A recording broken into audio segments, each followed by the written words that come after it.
এক বছরের ব্যবধানে, উইদিন 1 ইয়ার, মুসআব বিন উমাইর রাদিয়াল্লাহু আনহুর দাওয়াতের ফলে ৭৫টা পরিবার ইসলাম কবুল করেছে। এই যে ইসলাম একদিক থেকে সংকীর্ণ হতে লাগলো আর মদিনার দরজা খুলতে লাগলো। কাদের হাত ধরে? বৃদ্ধদের না ইয়াংদের? ইয়াংদের।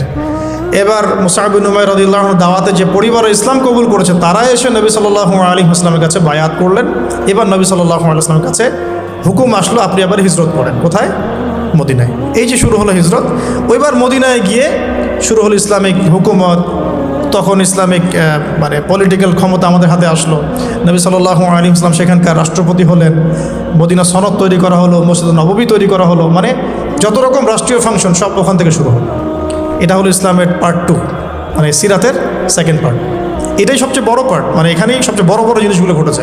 কিন্তু বেস তৈরি হয়েছে কিন্তু প্রথম 13 বছরে। কাদের হাত ধরে? ইয়াংদের হাত ধরে। ইয়াংদের হাত ধরে। এবার এই মদিনাতেই হচ্ছে বদর। এই মাদানী যুগে কি হচ্ছে? বদর। তারপরে হলো উহুদ।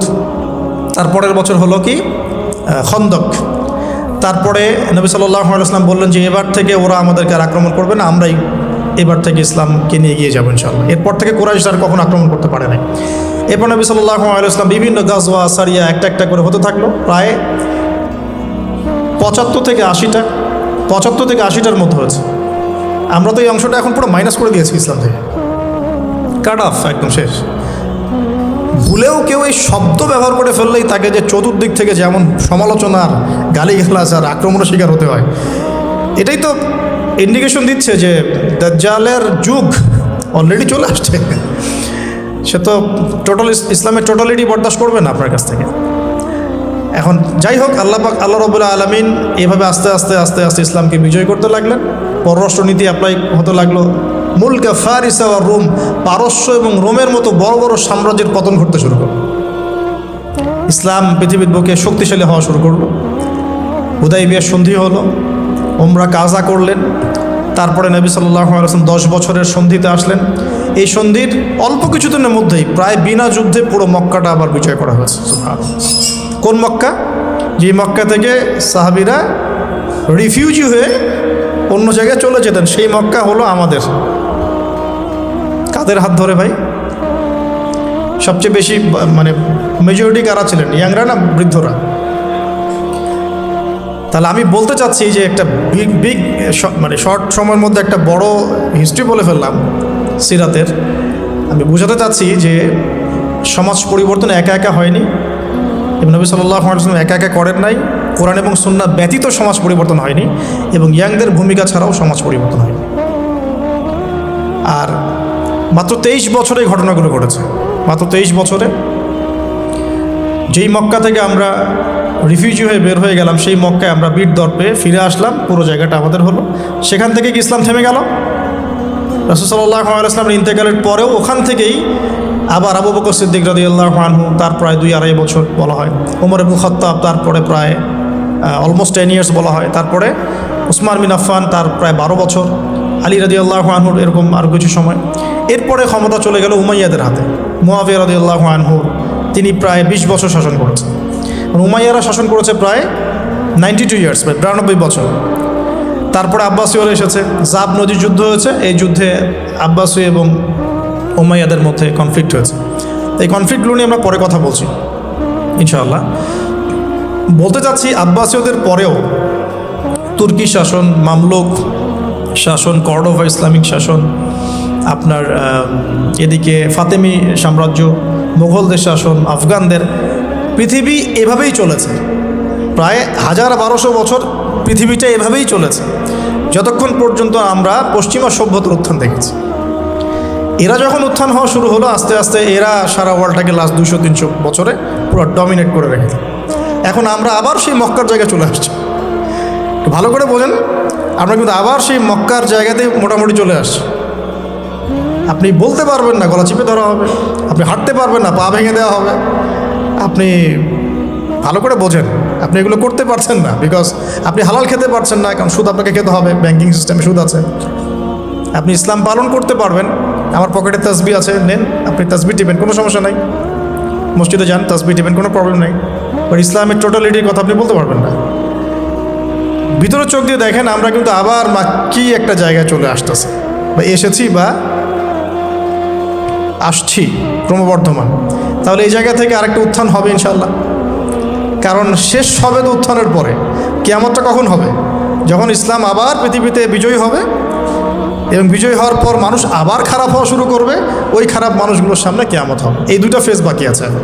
1450 বছর গণ, 1450 বছর শেষ, এবার এই ফেজটা বাকি আছে। নিশ্চয়ই আবার এই দুর্বল জায়গা থেকে ইসলাম আবার শক্তিশালী হবে এবং ওই শক্তিশালী হওয়ার পরে আবার খারাপ মানুষদের যুগ আসবে। ওই খারাপ মানুষদের সামনে হবে কিয়ামত। এখন ওইদিকে চিন্তা না হয় না, বাদ দিলাম। এখন এই দুর্বল জায়গা থেকে শক্তিশালী করার জন্য সবচেয়ে বড় ভূমিকা কাদেরকে পালন করতে হবে?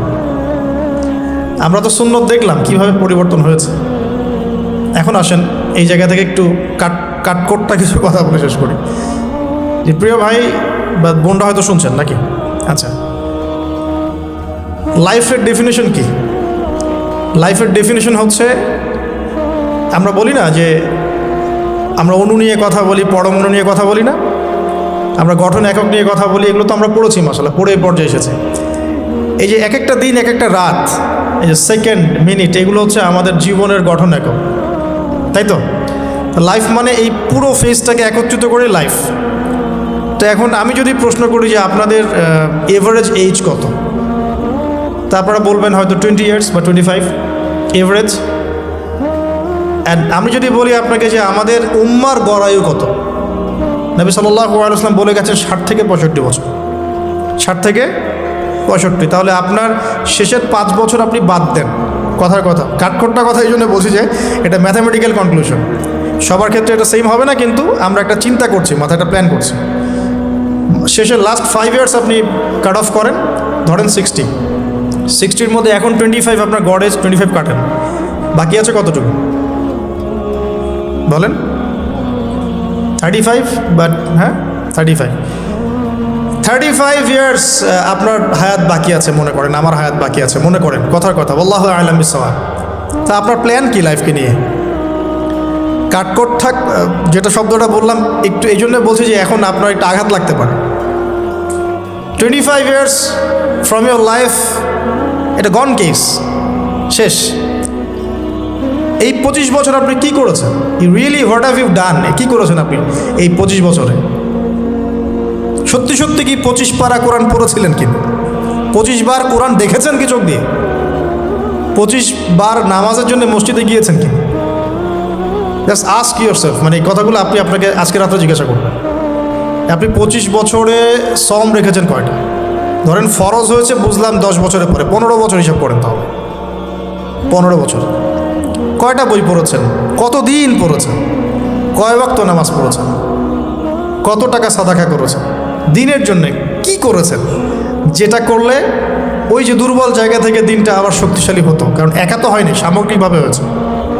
23 বছরে সামগ্রিকভাবে হয়েছে, দিনটা একা বিজয় হয়নি। তো এই কঠিন ক্যালকুলেশনটা করার পরে এটাও করেন প্লিজ, যে 25 বছরে পাপগুলো কি করা হয়েছে? এই 25 বছরে পাপগুলো কি করা হয়েছে? কোনো একটা পাপ বাকি আছে কিনা যা করা হয় নাই? 25 ইয়ার্সের মধ্যে অনেকেই জিনা করেছে, অনেকেই, আমি আপনাদের কথা বলছি না, এভারেজ আমি পুরো বাংলাদেশের ইয়াং জেনারেশনের কথা বলছি। 25 বছরের ইয়াং এই প্রজন্মটা, এই লেটেস্ট যে প্রজন্মটা, এদের অনেকেই জিনা করেছে, বিবাহ বহির্ভূত সম্পর্ক। এবং আমরা এখন জেনাকে অনেক সময় উস্কেও দেই, আমরা অনেক সময় এটাকে প্রমোটও করি, আমরা এটাকে ফ্যাশনও মনে করি। কারণ আমাদের ঢাকায় মানুষ বলে যে তোর গার্লফ্রেন্ড নাই, এটাই হচ্ছে ওদের কাছে অবাক করা বিষয়। সবাই ঘুরে, ঈদের দিন তুই ঘুরতে পারিস না? আমাদের ফ্যামিলির মধ্যে একজন বলেছে তার মেয়েকে, সবাই ঈদের দিনে বাইরে যায়, তুই যেতে পারস না? ঢাকায় এভাবে কথা। তার মানে এটাই ফ্যাশন, মানে আমরা জেনাকে উস্কেও দিচ্ছি।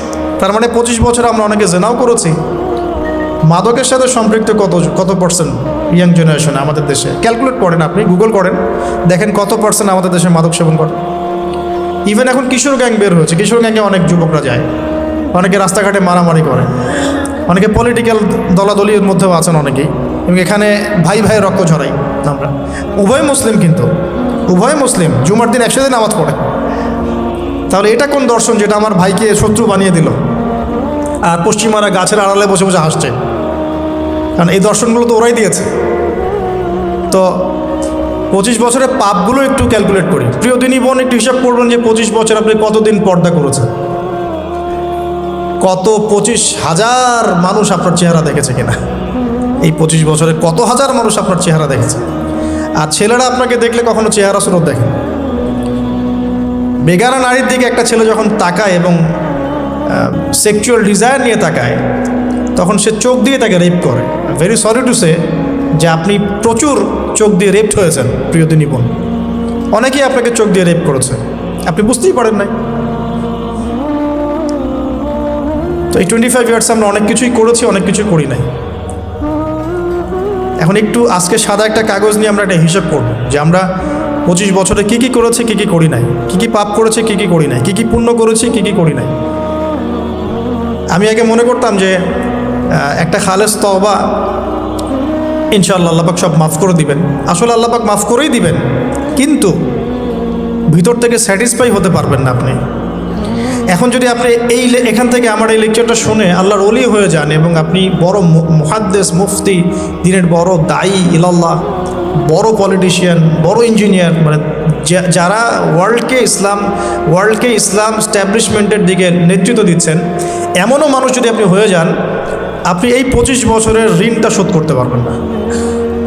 এই 25 বছরের ঋণ আপনাকে প্রতিনিয়তই ভিতরে ঢুকিয়ে মারবে, যেটা আমাদেরকেও মারে ভিতর থেকে। যে আমরা যদি আগে থেকে বিষয়গুলো বুঝতাম, যদি আরও আগে থেকে স্টাডি করতে পারতাম, আরও বেশি যদি আমি আলেম ওলামার সাথে মিশতে পারতাম, আরও যদি বেশি গভীরে যেতে পারতাম, তাহলে কতই না ভালো হতো। তো আমি আশা করি কথাগুলো আপনাদের কলিজায় পৌঁছাবে ইনশাআল্লাহ। এখন লাইফের এটা সবচেয়ে ভাইটাল পার্ট। এই সম্পর্কে আমি জাস্ট 2টা হাদিস বলে আস্তে আস্তে কনক্লুশনের দিকে যাচ্ছি। নবী সাল্লাল্লাহু আলাইহি ওয়াসাল্লাম বলছেন যে 7 শ্রেণীর মানুষকে আল্লাহ পাক কিয়ামতের দিনে আরশের ছায়া দিবেন। কত শ্রেণী ভাই? তার মধ্যে সেকেন্ড শ্রেণীটা হচ্ছে সেই যুবক নাশা ফি ইবাদাতিল্লাহি তাআলা, যে আল্লাহ পাকের ইবাদতে তার যৌবনকালটা কাটিয়ে দিয়েছে। এখনো বাকি আছে আপনার সামনে। যৌবনকাল কতটুকু? হয়তো 15 to 40। তার মানে এখনও 40 বা 50 বছর পর্যন্ত আপনার যৌবন টিকে থাকবে ইনশাআল্লাহ, যদিও বা এই যুগে থাকে না আর কি। আমরা তো ফ্যান্টাসিতে ভুগি অনেক সময় 4টা বিয়ে। বাস্তবতা হচ্ছে এই যুগে একটাই ডিফিকাল্ট। একজনকে সন্তুষ্ট করে কি ডিফিকাল্ট। এখন সেই যুগ না তো। আমরা তো হর্স রাইড করি না, আমরা তো এক্সারসাইজ করি না, আমরা তো এখন অনেকে খেলিও না। আমরা ফাস্ট ফুড খাই, আমরা হাইজেনিক খাবার খাই না, আমরা আগেকার মানুষদের মতো অনেক কিছুই করি না। এনভায়রনমেন্ট নষ্ট হয়ে গেছে, পলিউশন আছে। সব মিলে এখন আমাদের যৌবন যে 50 বছর পর্যন্ত থাকবে, এটা নিশ্চয়তা দেওয়া যাচ্ছে না যদি আমরা বেঁচেও থাকি। আর কত যুবক যুবতী ভাই বোন যে যৌবনকালেই চলে যায় তার তো ঠিক নেই। প্রিয় দিনী ভাইয়েরা, আমরা আলোচনা করছিলাম যৌবন সম্পর্কে। এই বিষয়ে আমি 2টো হাদিস বলার নিয়াত করেছিলাম। তো প্রথমটা শুনিয়েছি মোটামুটি, সেটা হলো নবী সাল্লাল্লাহু আলাইহি ওয়াসাল্লাম বলেছেন যে কিয়ামতের মাঠে আল্লাহ রাব্বুল আলামিন যে 7 শ্রেণীর মানুষকে তার আরশের ছায়া দিবেন, তার মধ্যে 3য় শ্রেণী হচ্ছে সেই যুবক যে তার যৌবনকালটাকে আল্লাহর পথে উৎসর্গ করেছে বা কাটিয়ে দিয়েছে। আরেকটা হাদিস যেটা বলতে চাচ্ছিলাম সেটা হলো কিয়ামতের মাঠে 5টা প্রশ্ন হবে, স্পেশাল 5টা প্রশ্ন, যে 5টা প্রশ্নের উত্তর না দেয়া পর্যন্ত কাউকে ছাড়া হবে না। তার মধ্যে প্রথম প্রশ্নটাই হচ্ছে তোমার জীবন কোন কাজে কাটিয়েছো, এবং দ্বিতীয় প্রশ্ন হচ্ছে তোমার যৌবন কোন কাজে কাটিয়েছো।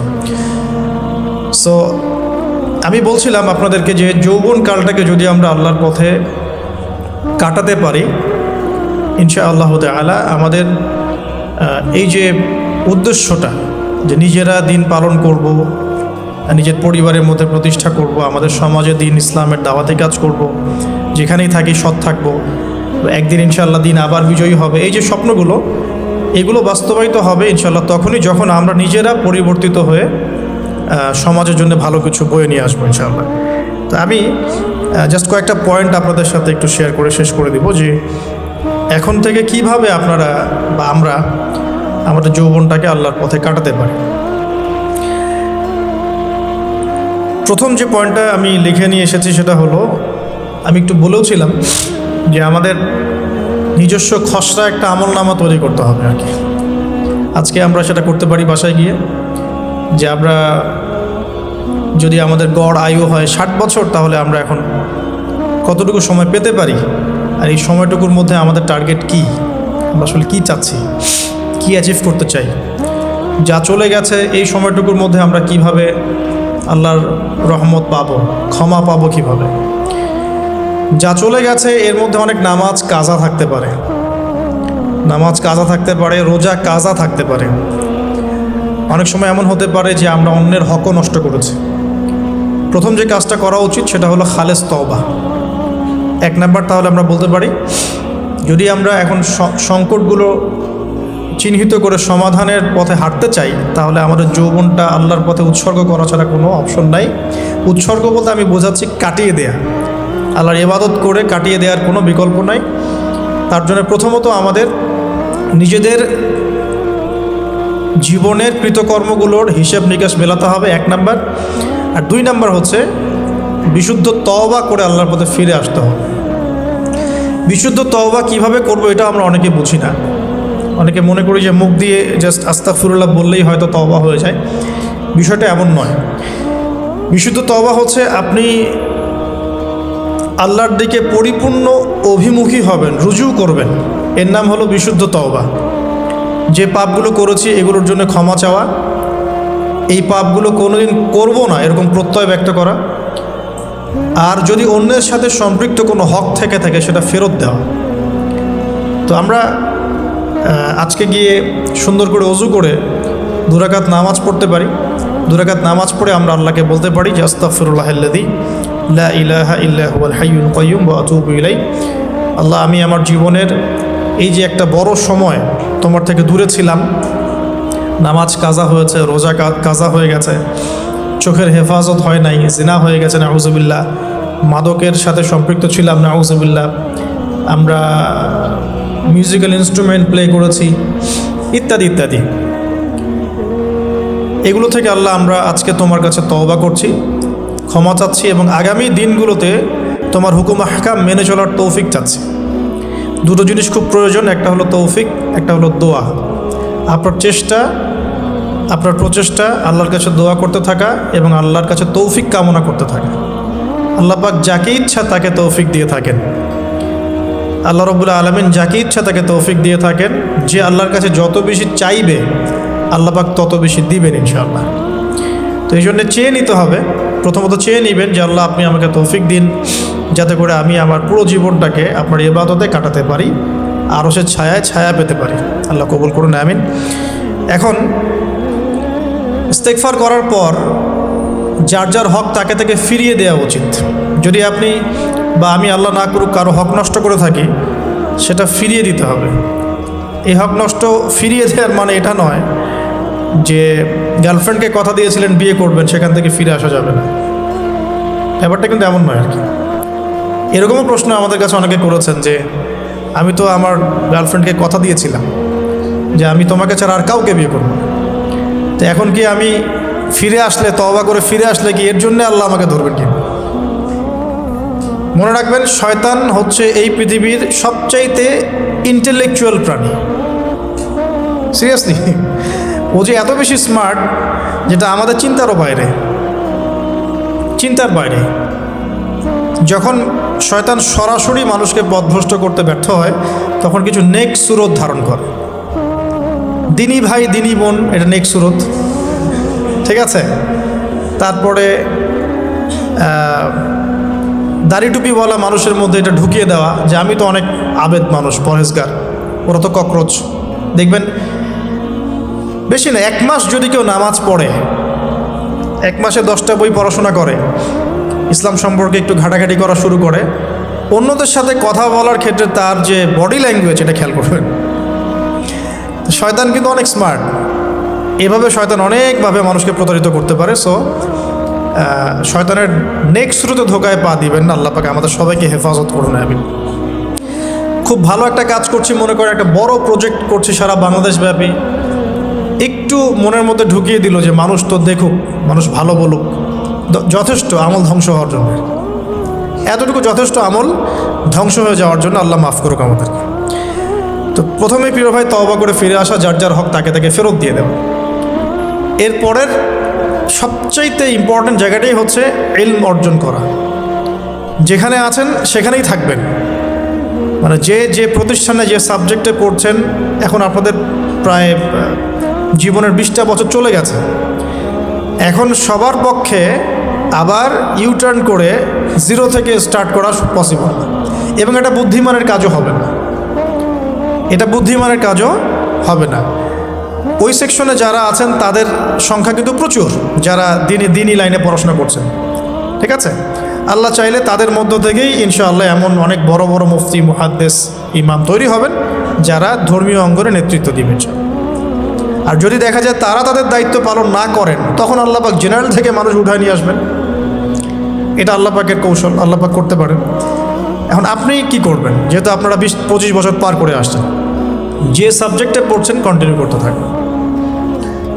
যদি এনভায়রনমেন্ট থাকে ফ্রি মিক্সিংয়ের, এখানে আপনি আপনার চোখকে হেফাজত করার চেষ্টা করবেন সর্বোচ্চ। এই ব্যাপারে আমি একটা বই সাজেস্ট করি।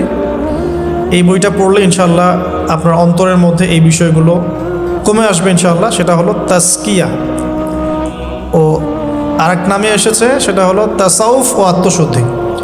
তাসাউফ ও আত্মশুদ্ধি পুরো ওয়ার্ল্ডের ওয়ান অফ দ্য মোস্ট, বলবো যে অনারেবল একজন আলেমে দিন, টপ 10-এর মধ্যে একজন, আল্লামা তাকি উসমানী দামাত বারাকাতুহু, তার লেখা বই তাসাউফ ও আত্মশুদ্ধি। বাংলাদেশে যে মাকতাবাতুল আশরাফ তারা প্রকাশ করেছে। এই বইটা যদি পড়েন, আপনার মনের মধ্যে নফসের যে খারাপ রিপুগুলো, এগুলো আস্তে আস্তে কমতে থাকবে। এবং এই বইটা আমি বলি যে বারবার পড়া উচিত। হ্যাঁ, তো আল্লাহ তৌফিক দান করুন। এখন পুরোপুরি ট্র্যাক চেঞ্জ করতে যাবেন না, আপনি আপনার ট্র্যাকেই থাকবেন। এখন এই ট্র্যাকে থেকে আপনি কিভাবে ইসলামিক বেসিক জ্ঞান অর্জন করবেন, কিভাবে পসিবল? কঠিন, অসম্ভব কিছু না, কঠিন। আমি অভিজ্ঞতা থেকে বলি আমার মতো করে। ফার্স্ট অফ অল, একজন বিজ্ঞ কারি সাহেব, হাফেজে কোরআন বা কারি, প্রাথমিক স্টেজ বলছে, বিজ্ঞ একজন কারি সাহেব বা হাফেজে কোরআন, যার সাথে আপনার ভালো সম্পর্ক বা যাকে আপনি চিনেন, রিনাউন্ড, বা যিনি খুব কোঅপারেটিভ, আপনাকে সময় দেন, টাইম দেন, এরকম কারো কাছে গিয়ে আপনি কোরআন তেলাওয়াত করা শিখবেন আগে। ফার্স্ট অফ অল এটা কাজ, কোরআন তেলাওয়াতটা আগে শিখবেন। আমি তো যে দুঃখ করে বলি, কষ্ট করে বলি, যে আমাদের এই দিনী অঙ্গনে এমন অনেক মানুষ আছে যারা ইভেন কোরআন রিসাইট পর্যন্ত করতে না পেরেও অনেক বড় বড় জায়গায় অভিনয় করেন, দিনিয়াতের অভিনয় করে যান, নিজের সাথে অভিনয় করে যান। অনেক সময় উদ্ধতাবশত বড় বড় আলেমদেরকে বাহাসের জন্য চ্যালেঞ্জ করে থাকেন, অথচ কোরআন তেলাওয়াত শুদ্ধ না। কোরআন তেলাওয়াত শুদ্ধ না মানে নামাজই হচ্ছে না। কোরআন তেলাওয়াত শুদ্ধ না মানে কি? নামাজ হচ্ছে না। কবুল করার মালিক তো আল্লাহ, শর্ত তো এটা। কবুল করার মালিক তো আল্লাহ। আল্লাহ পাক চাইলে কেউ এক ওয়াক্ত নামাজ না পড়লেও তওবা করে ফিরে আসছে মৌতের আগে, হয়তো আমরা জানি না, আল্লাহ মাফ করে দিয়েছেন, হতে পারে না? এটা তো শর্ত। কোরআন তেলাওয়াত তাজবিরের সাথে শিখতে হবে। তো এখানে যদি একজন আলেম থাকেন, একজন কারি থাকেন, হাফেজ থাকেন, তার কাছে আপনারা ব্যাচ করে পড়লেন, অথবা সে যদি কোনো ইনস্টিটিউট খোলে সেখানে আপনারা একটু সময় দিলেন, বা যারা পড়তে জানেন আবার মস্ক করে নিলেন। ফজরের পর 1 ঘন্টা, সপ্তাহে 3 দিন, 3 মাস এনাফ। ফজরের পর 1 ঘন্টা, সপ্তাহে 3 দিন, আপনার 2 থেকে 3 মাস যথেষ্ট। কোরআন তেলাওয়াত আপনি শিখে ফেলবেন ইনশাআল্লাহ। এটা প্রথম কাজ। এটা না করে পরের কাজগুলো আসলে পসিবল না। এগুলো সব জাতামাতা কাজ হয়ে থাকবে, এগুলো মানে পূর্ণতা পাবে না। প্রথম কাজটাই কোরআন তেলাওয়াত। এরপরে আপনার অনেকে তাবলিগ জামাতে সময় দেন, সময় দিবেন। অনেকে দেখা যায় যে বাসায় দিনই বই পুস্তক পড়েন, এগুলো পড়বেন, ঠিক আছে। অনেকে হাদিসের বইয়ের যে অনুবাদগুলো হয়েছে এগুলো পড়বেন, সমস্যা নেই। কিন্তু কোরআন তেলাওয়াত অবশ্যই শিখবেন। তারপরে আপনি যদি এখান থেকে বের হওয়ার পরে বা রানিং অবস্থাতেও যদি সময় বের করতে পারেন তাহলে মাদ্রাসা অঙ্গনের কোনো আলেমের সহবতে গিয়ে আপনি অ্যারাবিক ল্যাঙ্গুয়েজ এবং অ্যারাবিক গ্রামার শিখবেন। ওটা আপনার শেখার লেসন 2, কোরআনের পর এটা শেখার লেসন 2। অ্যারাবিক ব্যাকরণ, অ্যারাবিক গ্রামার এবং অ্যারাবিক ল্যাঙ্গুয়েজ ছাড়া কোরআনের তাফসির তর্জমা এগুলো বোঝা যায় না। যে যাই বলুক এটাই ফুল স্টপ কথা। তাফসির আপনি তো বঙ্গানুবাদ দেখে অনেক কিছু বুঝতে পারেন ঠিকই, আল্লাহ পাক বলেছেন সুদ খেও না, জেনার ধার কাছে যেও না, এগুলো কমন মেসেজ, সেগুলো সবাই নিতে পারে। একজন অমুসলিম ভাইও ওইটা যদি বাংলা পড়তে পারে সেও বুঝতে পারবে কি বলতে যাচ্ছেন আল্লাহ পাক। অ্যারাবিক ল্যাঙ্গুয়েজ, অ্যারাবিক গ্রামারের ভিতরে না ঢুকলে আপনি কোরআনের ভাষাটাকে ধরতে পারবেন না, আল্লাহ পাকের যে মানে ঐশী গ্রন্থের বালাগাত এটা আপনি বুঝতে পারবেন না। তো এই জন্যে এটা তো সিম্পল এক্সাম্পল। আমরা যদি এখানকার ল্যাঙ্গুয়েজ কি বইগুলোর ইংরেজি না বাংলা? ইংলিশ। মাশাআল্লাহ, ইংলিশ ল্যাঙ্গুয়েজ যদি না জানতাম আমি কি এখানে পরীক্ষা অ্যাটেন্ড করতে পারতাম? আমি তো ওই টপিকটাই বুঝবো না কোন টপিক আলোচনা হচ্ছে, স্যার কী পড়াচ্ছে। আমার তো ইংরেজি গ্রামারের এবং ইংরেজি ল্যাঙ্গুয়েজটিক আমার কোনো দক্ষতা নাই। তাহলে আমি কীভাবে ওই চ্যাপ্টার 1, চ্যাপ্টার 2, চ্যাপ্টার 3 এই টপিক ওই টপিক কেমন করে বুঝতে পারি? সিমিলার এখানে কোরআনের ক্ষেত্রে যদি আপনি ল্যাঙ্গুয়েজগুলো না জানেন এবং গ্রামারটা না বোঝেন তাহলে কোন সূরার ভিতরে কী গভীর মর্ম এগুলো আপনি ধরতে পারবেন। ভাষা একটা অর্থ বুঝতে পারবেন, ভাষা অর্থ পরীক্ষায় পাশ করাতে পারে কিন্তু A+, গোল্ডেন A+ আনতে পারে না। তো আশা করি আপনি বুঝতে পারছেন যে আমি কী বলতে যাচ্ছি। তো এটার জন্যে এখন এক্সাম্পল বুঝে নেন, এই যে এখানে ইংরেজি ল্যাঙ্গুয়েজ পড়ছেন, ওই ল্যাঙ্গুয়েজের উপরে বেস করে আপনি বইগুলো শেষ করছেন, এটা কি ওস্তাদ ছাড়া করছেন না ওস্তাদ সহ করছেন? টিচার লাগে না? সেম জিনিস, কোরআনের ভাষা শিখতে হলেও, গ্রামার শিখতে হলেও এরকম কিছু ওলামা একরাম আপনাকে খুঁজে বের করতে হবে। এখন ওলামা একরামরা কিন্তু অনেক ব্যস্ত, অনেকের অনেক কাজ থাকে, অনেকের মাদ্রাসা থাকে, অনেকের দিদি খেদমত থাকে। এর মধ্যেও আল্লাহর কাছে দোয়া করতে থাকেন, ইনশাল্লাহ আপনাকে আপনার ওস্তাদ আল্লাহ পাঠিয়ে দিন ইনশাল্লাহ। আল্লাহ পাক কাউকে ওস্তাদ ছাড়া রাখবেন না। ওস্তাদের কাছে আপনার বিহেভিয়ার কেমন হবে, এখন আপনি টিচারের সাথে যেমন বিহেভিয়ার রাখেন সেরকম তিনি সবক দিবেন, আপনি সেটা বাসায় কভার করবেন, নতুন পড়া নেবেন, আবার পড়া দিবেন। এইভাবে আস্তে আস্তে 4-5টা ক্লাসিক্যাল অ্যারাবিক গ্রামারের বই যদি কভার করতে পারেন ইনশাআল্লাহ আপনি কোরআনের এই যে আলহামদুলিল্লাহ রাব্বিল আলামিন পড়ছেন অর্থটা নিজেই বুঝতে পারবেন। হ্যাঁ, যালিকাল কিতাব লা রাইবা ফিহি হুদাল লিল মুত্তাকিন পড়ছেন, আপনি নিজেই বুঝতে পারবেন যে আল্লাহ পাক কী বলছেন। এই যোগ্যতাটা অর্জন না করলে সত্যিকার অর্থে আমরা যে কোরআনিক সমাজ যেটা বলি আর কি বড় গলায়, এটা আসলে বাস্তবায়িত হবে না, তা আমার মত। আর এরপরে আপনি আরও উঁচু লেভেলে যদি পড়তে পারেন, যে পড়াশোনা শেষ, আপনার জব সেকশন নিশ্চিত, আপনার সময় আছে মাশাআল্লাহ, এখন এই সময়ের মধ্যে আপনি চাইলে হাদিসের যে কিতাবগুলো, হাদিসের বেসিক কিতাবগুলো মোতালা করতে পারেন, যে কাজটা আমি এখন করছি আর কি।